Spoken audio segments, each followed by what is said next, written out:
Welcome to the MPICT session on the National Cyber League. I'm Dan Manson, and presenting with me today is Doug Spindler. I'm going to give the big picture of the National Cyber League, and Doug is going to give the perspective of someone who participated in the competition and the students' view. Doug had a number of students that played in the National Cyber League spring and fall. Yep. And he'll be able to give you some very good perspectives from that side. Those of us that ran the CCDC competitions in the Midwest, Mid-Atlantic, and in the Western region, we've been doing it for a number of years now. And we really believe in it. If you heard John's presentation talking about competitions, you saw how important it's been to the growth of CyberWatch and CASIA. It's been our opinion, though, that once a year is not enough. I had 10 teams compete in the Western Regional in 2010. John had many more teams. Only one team from a region gets to keep playing. Only one team goes to the Nationals. But in my case, I had 9 other teams that wanted more. They like the experience, they can't get enough of it. And to say you're going to play once a year, I don't think it makes sense. If you have a sport, it deserves a season. The CCDC is a playoff. It's March Madness. So there are state levels, regionals, and a championship. What we're trying to do with National Cyber League is the regular season, and along with that, have a championship game. A sport deserves a season. We believe what we do in the cybersecurity competitions is a sport. Founders, we had support from the National Cyber League for our spring pilot. George Washington University, Cybersecurity Policy and Research Institute, CASIA, CyberWatch, CyberWatch West, and MPICT were all partners. Which made it really cool is we had the right partners. We had partners from coast to coast that have experience in these competitions, and we had a shared vision. We ran 2 pilots. In the spring, we did a traditional CCDC type pilot where we had teams of 8 students that played in a competition. Actually, we started with 6 weeks. We had to cut back to 4. We had a 4-week virtual season, 1-week virtual playoff, but because of support from NSF, we were able to do a face-to-face championship at the Colloquium in Orlando, and that was a lot of fun. In the fall, we decided we wanted to go in the direction of measurements, individual measurements. We had several goals with NCL. One is to provide a way for kids to be involved in these competitions on more of an ongoing basis. 2 is to provide a way for this to be tied to learning objectives. John mentioned in his presentation the educational value of competitions. And in the fall, we were trying to tie directly to courses that taught Security Plus. We also believe in performance measurement. And that's something that CCDC doesn't do well today at an individual level. All the CCDC teams are measured as a team, but you don't know how the individuals on the teams perform. We know if we get down the road with individual measurements, industry is going to want that information. Just like an athlete who has stats that are compiled throughout high school or throughout college, that's how the pros know how good they are. In our spring pilot, these were the schools in the Western region. We had 3 divisions, West, Midwest, and East. So it's a nice cross-section of 4-year schools and community colleges. In the Midwest, we also had a good cross-section. Most of these schools have played in CCDC. Some of these schools, this was their first experience, their first exposure to a cyber competition. And these were the teams in the Eastern Division.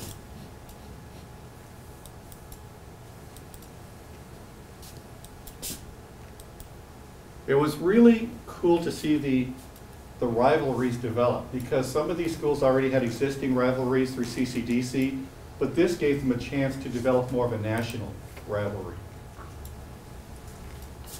In week 1, we had a set of basic activities. The teams had 4 hours to complete the task. It was a very bare bones type of competition. It was not a competition where you had a red team that was involved in attacking the blue teams. It was the blue teams performing tasks. Week 2, we also had an incident response inject, so it was more how do you respond to being attacked. It was more fleshed out. Teams received positive points for detecting the malicious activity and then documenting the incident to the white team. So it was more of a traditional CCDC white team, red team competition. Week 3, we had inject. So we added what happens in our cyber defense competitions is that they're scored by how well they keep services up, which is the way we started off the season, how well they perform business injects, which are requests to improve the business. The standard scenario in a CCDC is that you've been called in to replace the existing I team, they've been fired, and you have to run the business while you're under constant attack. You get scored by keeping services up, performing business injects, requests to improve services successfully, or do reports on how well your business is doing, vulnerability scanning, using various tools, and you lose points with exploits. If the red team successfully completes an exploit against you, you lose points, but you can gain some of those points back by an incident response report. Final competition was more in the forensics area. You had to analyze a packet capture file. You were scored on your ability to analyze the file and document what you found. And then the playoff was more of a traditional red team, blue team exercise. So this was probably the closest we had to an actual collegiate cyber defense competition. When we got to the playoffs, we took the top team from each division plus one wild card team. So there were 4 teams playing in the playoffs. Then we went to the championship. And I'm going to show the video that we made of the championship. Gives you an idea of how much the kids really get into this. Half of the spectators, the Colloquium for Information Systems Security Education, let the games begin. So the 2 teams involved with the championship were Mount San Antonio College from the West Coast, DePaul University from the Midwest, 2-year school versus a 4-year school. They came down to Orlando for the colloquium. They had dinner together the night before, got to know each other, and then the next day they played in this capture the flag competition.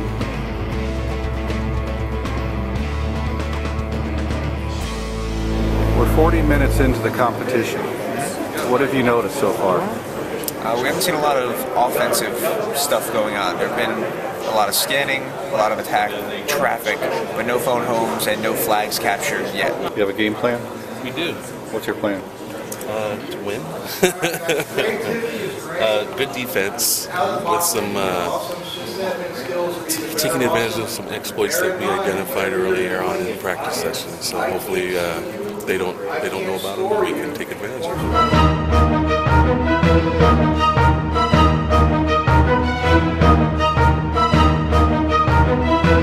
We're about 1 hour into the competition. How's it going?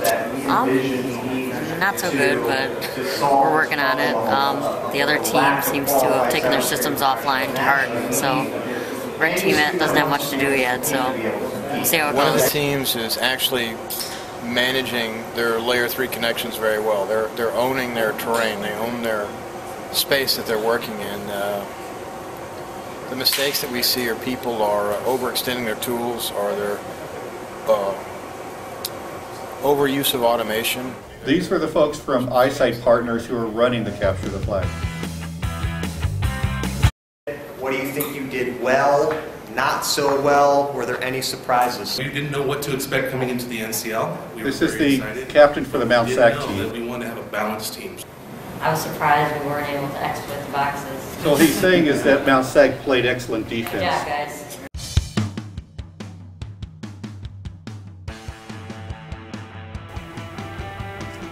They also had a forensics component through the DoD Cybercrime Center, where they had the mannequin and you had to find the forensics evidence on the mannequin. So that was 10% of the competition, I believe.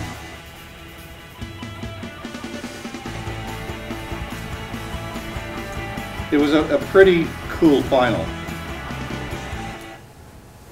Okay, so Go back to here. And Mount Sac defeated DePaul University. I guess you can call it an upset when a 2-year school beats a 4-year school. What this team did for the week before the competition, they were at their school in the lab till midnight every night. And they were keeping the instructor there. So the instructor had the same commitment the team had, and that paid off. I think DePaul had finals just before the colloquium, and that may have impacted them.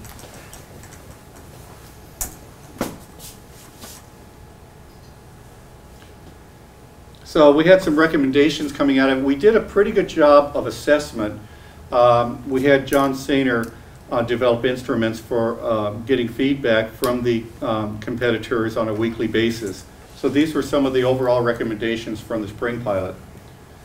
So they were saying actually have the competitions list frequently during the season. Consider making some of them easier, make logistical issues easier, adjust the scheduling so that there wasn't a conflict with exams. That's kind of an ongoing situation with these competitions, whether it's the CCDC or whether it's what we're doing with NCL or even at the high school level where we work with teams on Cyber Patriot, and the SAT exams get in the way of kids competing. So there's always conflicts. And offense and defense, which was interesting. Kids want to learn offense as well as defense. And it's my exposure with industry is that offense is a skill worth learning. So we went into the fall pilot, individuals. We had lab exercises to try and get the kids up to speed, 16 Security Plus labs that they could go into anytime. They could spend as much time as they wanted going through lab exercises. And then the 3 competitions during the season were equivalent to exams. So it was like 16 weekly labs condensed and 3 exams, except we called them competitions. So the first round contestants had to locate 21 flags. Each target was a different web application. It really was focused on web security in competition 1. So the clown was, if you found a clown, you knew that you were onto something. That's here we have a flag example. Each target was accessible over HTTPS. Unique SSL certificate. Within each certificate, there was an OU field. You can obtain the flag directly through the web browser. And here you see, when you saw the NCL, that was the flag. You had to find that, and you had to report it. And that's how you got scored.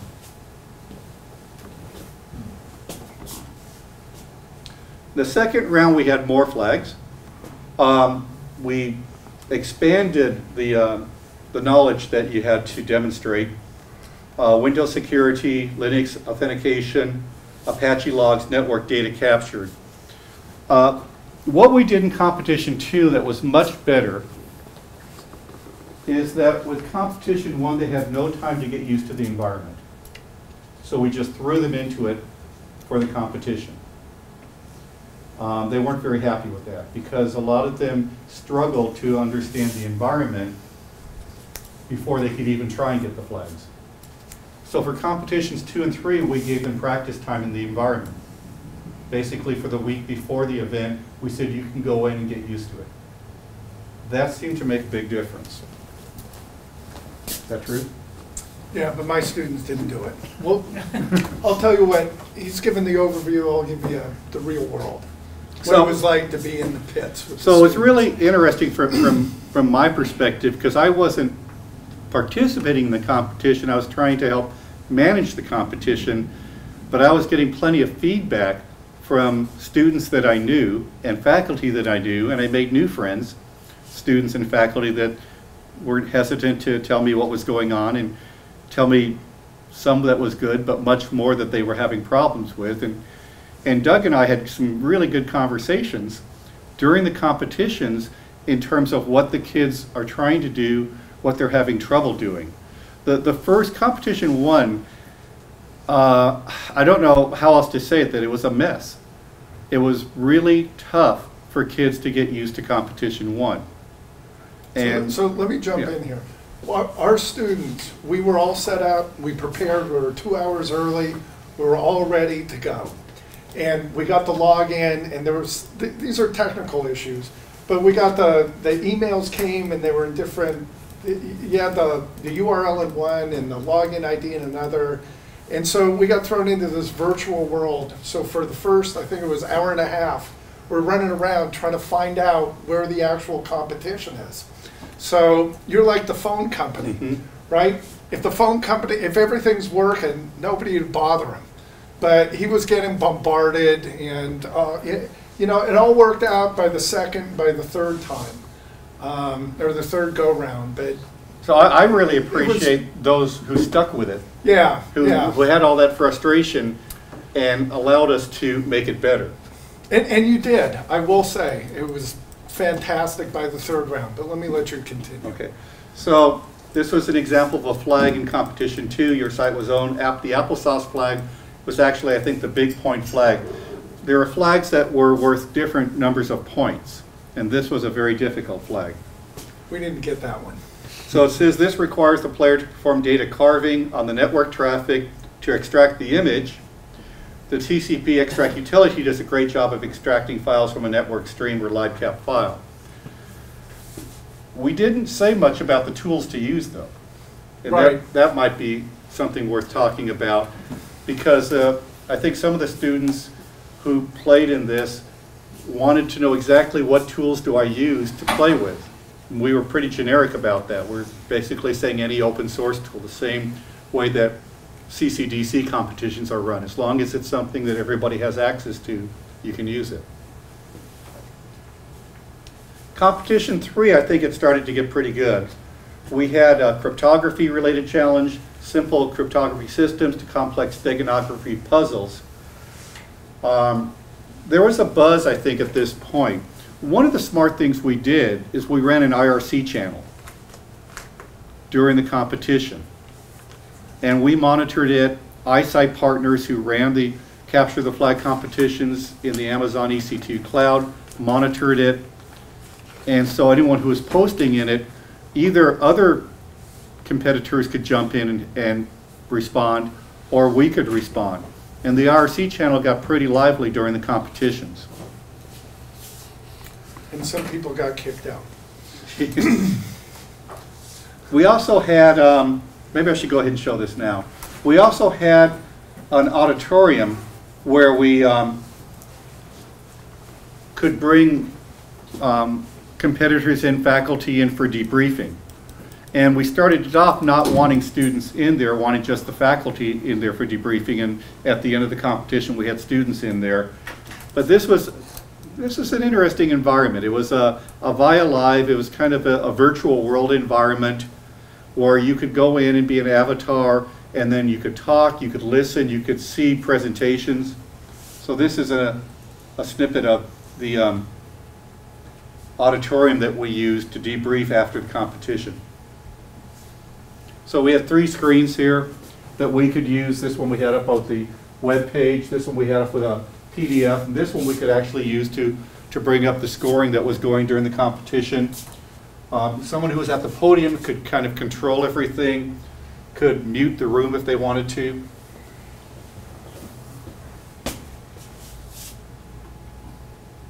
So I think that's NCL Prez, which is Kevin Rogers from CypherPath, who was up there.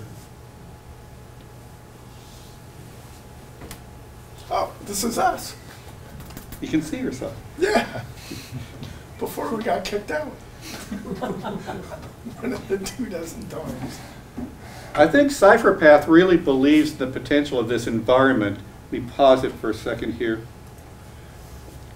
Because what they envision going into the future is selling ad space in the virtual environment.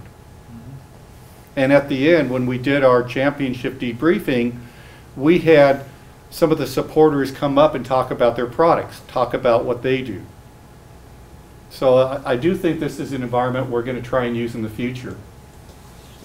So let me add, we weren't briefed ahead of time. The computer lab that we have doesn't have microphones or speakers on any of the computers. So people kept trying to talk to us, and we couldn't hear them, nor could we respond. So you kind of get what was going on. We were jumping up and down, and now you tell me that if people point at us, we get kicked out, so now we know what was going on. So I got to tell you, it was frustrating, but it was fun, and it's now comical. So please continue. So, is this something that you would use again, now that you know how it works? Yeah, yeah. I mean, now that we understand this, absolutely. And I got to tell you, the IRC worked out well too, even though we got kicked out of that too. And I'll talk about that, because it was part of the frustration, right? You're in this competition, and you want to compete, but you don't know where you're competing yet. You know, one of the things that, you know, I heard back from our team was it'd be good to be involved in the planning and the, what would you think of having like students come up with maybe like YouTube videos or something like that of like a, I mean, because get them involved, and that way they're learning how to use it, plus they can use it to teach other people what environment you're going to use. I think that's a very good idea. Because they felt like it was all sprung on them. Yeah. Is that the way your students Yeah, our students felt like it was all sprung on them, but they would really like to help build it, and you know, and then later on you use it for the competition. But even so I'll tell you, for first round, I agree with Dan. I think that we need to have different levels of this, and I would say for the first level, no. But after you've played once, it would be nice to go back for the level coming, or for the group coming that's going to play next, to give feedback, right? So you've got like first year students that are just starting out, they didn't have a clue. Then you've got the ones who've competed once or more, they can go back and essentially create a lower level version of it. because I think the first level students are the ones in most need or ones most lost. Right. Yeah. So I mean, even if you use it as not part of the competition, but as like if you gave something to the teams where they could access the stuff and then maybe make a YouTube video that they could share with other teams, and they, you know. This is what another concept we have for NCL is that it's a farm league. Yeah. We wanted kids to start in NCL and graduate to CCDC, graduate to more advanced competitions. Right. We tried to do too much in especially the fall pilot, because we had a vendor who was offering to develop and host Capture the Flags. And there really needs to be a way of having kids enter at a beginner level and helping them go up a curve, which kind of is a direction I want to go in with these environments where it's more than even a season. It's a 24/7 around the year place where you can go to learn on your own, to have pickup games, and to have a library of videos that will help you. Because I mean, the one thing we found with ours is that the more you involve them, even not necessarily in the competition itself, but let's say prepping for the competition, the more you involve them in the things like that, they like to take on this stuff. Ours invite their own vendors in, learn, you know. One of the things I don't like about CCDC is that it's too intense. Yep. There's too much pressure. It's like a military exercise. On teams playing that. You play for 2.5 days, and DJ, you're going to find this out. Your kids are going to feel the pressure. But in NCL, we wanted it to be a kinder, gentler competition environment. Still, kids that get into it get very competitive. They take it seriously, even though, you know, it's not one and done, even though it is a season. And so we have to find a way to accommodate both beginners going up a curve and those that really want to see how they can win. Yeah. One of the reasons that our team didn't play in this is because they didn't want to play individual. They wanted to play a group even. Yeah, yeah. And they said, we don't want to play individual because one, we don't have all the skills, nor do we have all the time. So we want to play as a group. Mm-hmm. And because this was an individual competition, they said, no, we're not playing. We'll play CCDC. We won't play this. So one of the reasons you plan to make this into a group competition, or you want to keep it individual? We don't know yet. There's a need for both. There is. Because what I don't like about the team is that we say to a school, you can have 8 kids play. What we were able to do in the fall is say you could have your entire class play. You could make this into a class project. And that gets harder to do if you're trying to do a team. I mean, you can limit a team. You can say 4 people, so we can choose 2 4 people on a to team, play. we even do. We can choose 6 people. But We can decide how if you have a class of 30, well, you don't need to throw it open to the whole class. well, so that was one of our goals though in the CCDC, fall. we are not taking the whole class. We are taking only 8 people, and that too not from one class, from multiple sections from different classes. So let me tell you what happened with us. I think the sign up was in August, wasn't it? And that was before our semester began. So I talked to Casey, so I signed up, but I didn't know what students I was going to have. Same situation. Right? Yeah. So I sent an email, I think the first week saying, if you want to play, you got to sign up now. And they're like, What is it? yeah, do I even want to buy the book? Am I even going to take your class? Or am I paying whatever the tuition is, the $150, I don't know, whatever it is, per semester. So I talked to Casey and he said, look, just sign up as yourself and just play as a team. And so we did. I don't know if you knew that, but I'll show you a picture because I actually have a picture of our students. And I'll kind of bring that up. It worked out really, really well. You don't want to hear that. So I really understand what you're saying. It is more fun for a lot of kids to play as a team. Right. But one of the goals we have is to scale. And to say to a program, you can have this be a class activity. You can break the class up into multiple teams. You can have 6 teams in a Yeah. class playing. It maybe is against each hard. other. It is hard to support a lot of teams. You know, there are limits in what we can support right now. But look, if he has 30 students, you're telling me it's harder to support 30 individuals than it would be a group of one 5, team, yeah. 6, a group of 6? In the spring, we created the CCDC environments. Yeah. We were creating from scratch, or if we had some stuff off the shelf. In the fall, because ICT was running the CTFs, we didn't have to create them. It made it a lot easier for us. If we're going to go back to a CCDC type environment, we have more overhead. We have the white team to think about with the injects. If we're going to have a red team, if we have 50 teams, the red team being able to attack each of the 50 teams on an ongoing basis gets very difficult. The need to, unless we really have automated scoring, the ability to score injects gets very difficult. Okay, so you're Now- talking about Pomona, right? Well, I'm talking about each of the stadiums. We had 3 stadiums. We had a stadium at Pomona, a stadium at Cassia, and a stadium at Cyberwatch. Okay, I'll let you continue. Yeah, we'll continue. Well, yeah. Sean. Let's go through this. The Yeah, third let's go round, through this. cryptography, steganography. So this is an example. The flag is in the image's metadata, and this was the flag was. So we had to go into the metadata for this to find the flag. Didn't get that one either. Then the championship. So we took the leftover flags, the ones that hadn't been captured, and we used them in the championship game. And I think we had 2 new challenges: web exploitation, network data analysis. And this is hard to read, but it shows the top players. So the winner was from Illinois State. Illinois State was the winner. Mount Sac finished second. DePaul finished third. So what we did, we had 16 prep exercises aligned to CompTIA Security Plus, 3 competitions. And the survey results,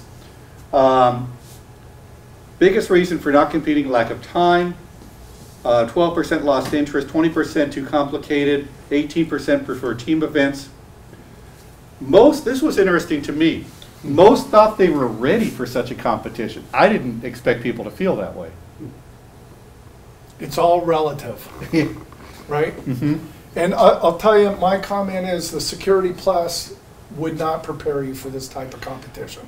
We can debate that. It but definitely didn't help for competition 1. We tried to match it better to 2 and 3. That was our students' biggest complaint, is Yeah. they didn't feel that it was Keep out of going. scope of what they were That's going to taught. get solved though. As Right. you got more libraries of labs for Yeah. people to practice, that's going to get solved over time. Yeah, You just for example, one we have the library. ethical hacking labs now available. Ethical hacking, forensics, there's Yeah. others coming. So But- within months, you'll have more. But that still doesn't say it aligns to Keep Security going, Plus. we'll talk. Let me I address that. agree with you. I agree it's a real challenge. Yep. 'Cause I But think there's a what- reason we want to do it. I think what we need is a discussion. Because we on want this. the competition to be more than a competition.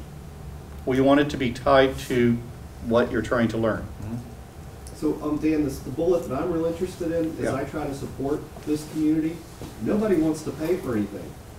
So how in the world are we going to figure out an economic model of sustainability? Because I've heard over and over, Yeah. students will pay. So The government will pay, but it's going to run out. there are How do you sustain? there are two ways that, off the top of my head, I see us going.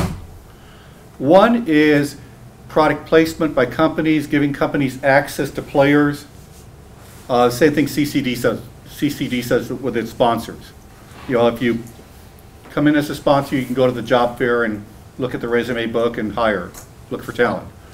But the second one is an entry fee. Basically, if we can build up an environment that you can use year-round, kids will pay $100, $200 a year, I believe, to have that access. $100 to $200 a year, though, if you do Per the math. student? Yeah, It's per only gonna student. pay for so much clicks, even if you got it out of the Amazon cloud, because of the complexity of the environments you're trying to serve. I mean, a lot of people love the cloud, but what everybody forgets to think about is that cloud is a pretty simple offering. The CPU clicks you're getting is a pretty simple driven commoditized offering. So you're saying that's not enough to charge? I'm saying it'd be pretty hard to give 12 months of access of CPU clicks to multiple variable virtual machine environments. I mean, one of the things I would look at is that we have all kinds of clubs around the college, and a lot of them have things they participate in that the club fees pay for. So, I mean, that's definitely a way, I mean, we have a ski club. They go Yeah. on really expensive ski trips, and, you know, most of it's paid for, you know? And there's other types of clubs that, you yeah. know, so I mean, there's money that the college puts aside for, you know, student activities like clubs. And I don't know if it'd come out to be $100 a person.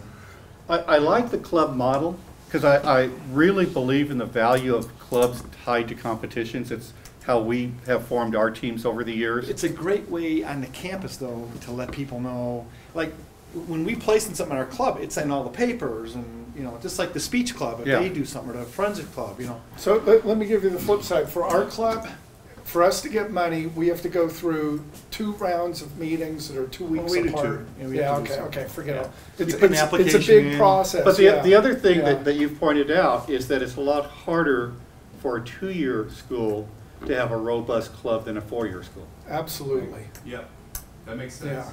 I mean, our club, we have 30-some On the other hand, I have 60. on the other hand, it's a chicken and egg thing. I really think if you did have a robust club, it would do wonders for your program. Because I think See, I think the club is such a perfect way to do it because there's a club day. So we can do cybersecurity awareness as part of our club day. And there, you know, there's all kinds of other things, but it also, it gives you a lot of face time to the campus as a whole. You know, there's a lot of good PR that comes out of it. Yeah. how scoring worked. And this is something that I would like to have the opportunity to make better, because we had a concern over flag sharing that came up after the 3rd competition, and we deducted scores based on a judgment called by ICT whether flag sharing was occurring. A way that we can avoid flag sharing is by taking a flag out of the competition the first time it's captured. But we need a lot more flags. Don't do that. So this is where you need different levels, and we could debate Okay. this, but let's continue. All right, so Too many cooks. competition you know? 1, competition 2, competition 3. The value, the percentage was 20% of your season was based on 1, 30% of your season was based on 2, 50% of your season was based on 3. So doing well in competition 3 was as important as 1 plus 2. It got more important as the season went on. Here it is, 20, 30, 50. Fall survey results, 82% would be interested in participating in the future. More than half the respondents reported using the lab exercises even though they didn't participate in the competition. And the rate of participation in the competition was a little over half in the labs. We had about 560 sign up for the fall pilot and about 300 that played in the competition. So there are a lot that just did the labs. Hey, Dan, 36 divided 71, that's the number of schools? 71? Respondents, individual respondents. Okay, thanks, Dan. 1/4 of the respondents reported using some of the pregame tutorials even though they didn't participate in the competition itself. Lots more suggestions. And this is something yes. What you're saying is that 560 people paid $100 each, out of which only 360 actually participated in the competition. Is that what it said? Well, I don't think it's worth charging unless we offer more than we're offering now. No, I'm saying there was a fee to participate, right? No. No. Oh, there was no Spring fee? was free, fall was free. So that 560 was free. Everyone who played in the pilots played for free. Okay, but in future you want to charge. I don't know if we're going to go down that road, but I think it's something to consider. For example, Sands Net Wars charges $999 to play, to get access to Net Wars. So there is a business model out there now where you pay to play in one of these environments. How many people play in the Sands network? I don't know. Mike, do you have any sense of that? No. Yeah. I think 10 minutes. Yeah. Oh. But this is, I think, the coolest thing I've done in the last year. Because I loved to collect baseball cards when I was a kid. And this is the cyber version of a baseball card. So you've got the champion for NCL. Everyone who played in the All-Star game, we put up one of these, and you got his stats on the back. And if we do this year after year after year, it's going to look like a kid who's played baseball year after year after year, and I think we can get a lot of buzz. Okay. All right. Conclusions, we'll skip that and let's go into Doug. All right, so I'm Doug Spindler. I'm from Diablo Valley College. We played, and I was probably your biggest pain in the butt, calling them all the time, saying, we can't get in, we can't get in. So before we go down this path, I'm going to speed through these. I don't know if you've seen these pictures, but I was trying to, where I'm going with this is looking into the future. And what do we need to be training our students on? These happen to be pictures of Google's data centers. And if you take a look at the size of this room, this is like a couple Home Depots or a couple Costco's or more.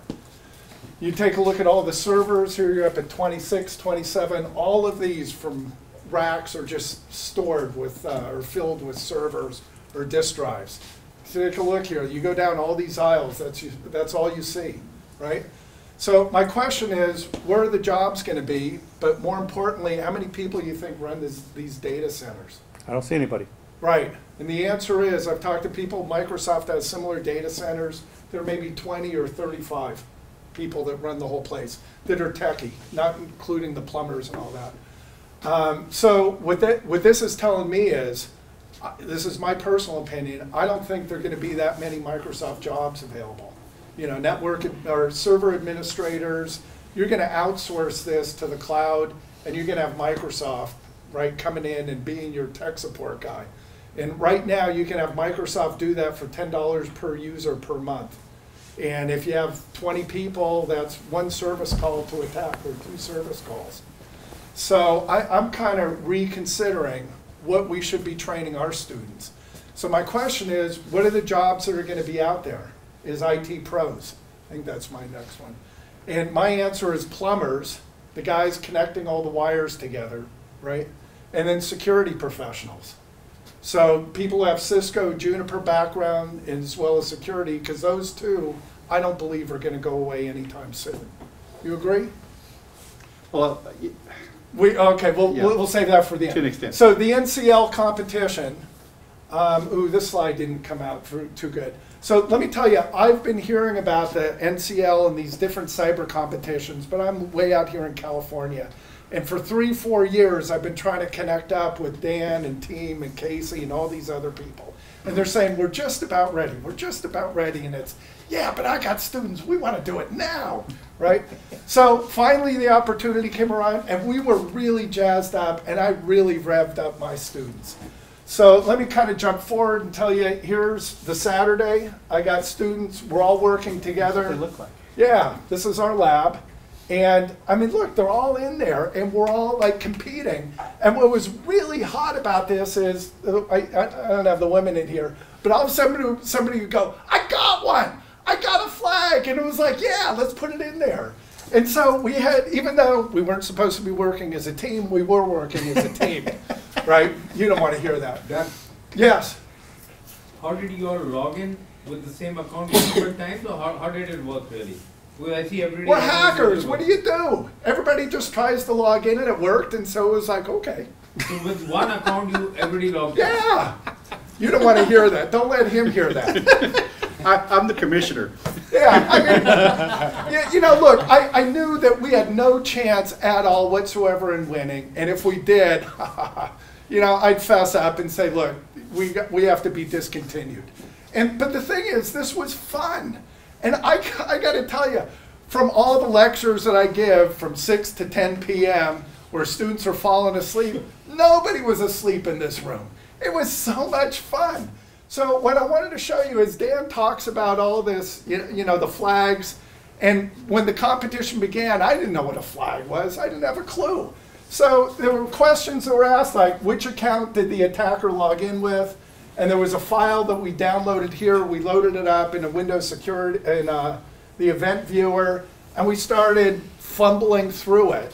And eventually somebody would go down here like, oh, I found the time. This is the time that somebody logged in. And so we'd paste in the time, and a lot of times it was wrong, and we're going, crud, what are we doing wrong? And then eventually it was like, yes, you got it. So I'm telling you, this was so much fun. So these are from the 3 different competitions. I gave a sampling. These aren't coming out too well. Anyway, so these are the students. So what I learned from this is this was fun. The other thing I learned is we should be teaching our students differently. Because now I'm convinced what we should do is get these files and essentially give students a little prep or a little information about log files, and then say, here is one, you've got a cyber breach, and what HTTP request method is used to face the website. And here's the file, and we all go through this as a class and use these as exercises. Instead of reading out of a book and trying to teach students from the book, what we should do is what the hacker community is, and give them real world examples, saying here's the log file, let's analyze, because isn't that what businesses are expecting from our students? And what I'm thinking is once you go this path, then go back to the formal and go to the book, so then they understand the structure. Or do you think I'm completely wrong on that? It seems to me that we'll engage students a lot more by giving them real world, right? When I took driver training when I was 16 years old, what did I want to do? Read a book or sit behind the wheel? It's like, yeah, I want behind the wheel, let's go. So that's kind of what I had. Let's see. So the thing that I would like to offer, and I kind of talked about this with Dan, is I think, and I'll ask you this, I think we need a mentoring program. And instead of having 576 people calling up Dan on the cell phone going, I can't log in, or where do I go? If we had a mentoring program that would be set up where all the phone calls come in to your mentor, or you work a couple weeks ahead of time and you kind of lay down what the groundwork is. Because I'll tell you, if that would have happened, this would have been so much smoother, and we wouldn't have spent 2 hours running around in this avatar room looking for where these log files were. But I got to tell you, it was a great experience. Dan, I bitched and complained and yelled at you, and Casey. I appreciated it all the time, even though I got frustrated. But I did too, and I had students that were walking out of the room going, this is crap, and they'd run out of the room, and I'd say, no, no, no, come back, we'll get it figured out. And we did, and it was a wonderful experience. And I'm willing to be a mentor, and I'm also willing to set up, I think I'm going the wrong way. We did this for Microsoft, but I'm willing to set up a mailing list for mentoring or for students who we call exchange. information. I haven't talked to you about this. But we have one, I announced this yesterday, we have a Microsoft academic mailing list for MPICT. If you want to get on it, just send me an email and I'll add you in. Great. And there are about 25, 30 of us. But this is for Microsoft. I could create one for NCO and cybersecurity and all that. We're running out of time. Let me turn this back to you.